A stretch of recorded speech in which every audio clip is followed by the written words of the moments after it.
हृदय इतना इतना इतना शीतल कैसे रह सकता है? आपने कभी ठाकुर जी को हृदय से नहीं लगाया?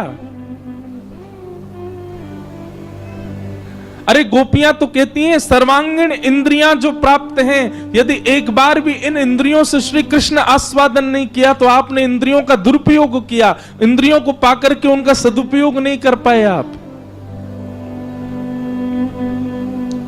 नन्हे से कन्हैया मैया को पल्लू पकड़ करके और छोटे छोटे चरणन से चल के जावे, सब गोपी अपने अपने भवन के बाहर से ठाकुर जी को देखें, छुप करके देखें।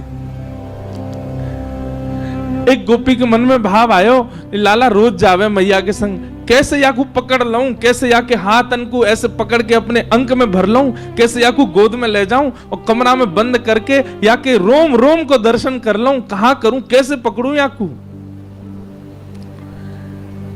तभी एक गोपी ने एक दिन एक उपाय कियो, कहा जैसे यशोदा मैया के आवे को समय भयो, वो गोपी गई और सुंदर दोहरी गैया के दूध को बनाए, दूध से जो दही जमाई, वहां से जो मक्खन लोना निकारो, वहां को हाथ में सजा करके और खिड़की पे बैठ गई।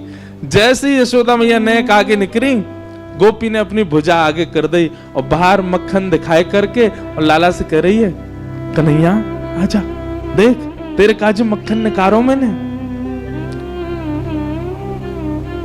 ठाकुर जी रुक जामे तो मैया को पल्लू खींचे, और मैया को पल्लू खींचे तो मैया खींच के ले जाए लाल जी को।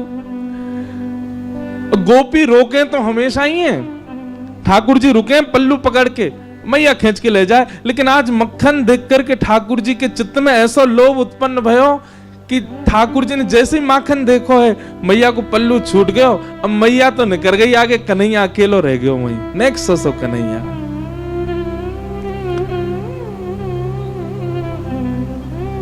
गोपी गई दौड़ करके ठाकुर जी को अंक में भर के अपने कक्ष में ले आई, अपने घर में ले आई, भीतर ते चटकनी लगा ली और सामने खड़े कर लिए ठाकुर जी। एक एक रों का दर्शन कर रही है। ठाकुर जी को वाक्य के प्रति आकर्षण नहीं, ठाकुर जी ढूंढ रहे मक्खन कहां है। ठाकुर जी रोने लगे, मोह मैया पास जानो है, मेरी मैया चली गई। गोपी कह रही देख मक्खन खिलाऊंगी लाला। सोई ठाकुर जी के रुदन बंद है जाए मक्खन के लोभ से। लाला खाएगो? हाँ खाऊंगो। ऐसे ना खवाऊंगी तो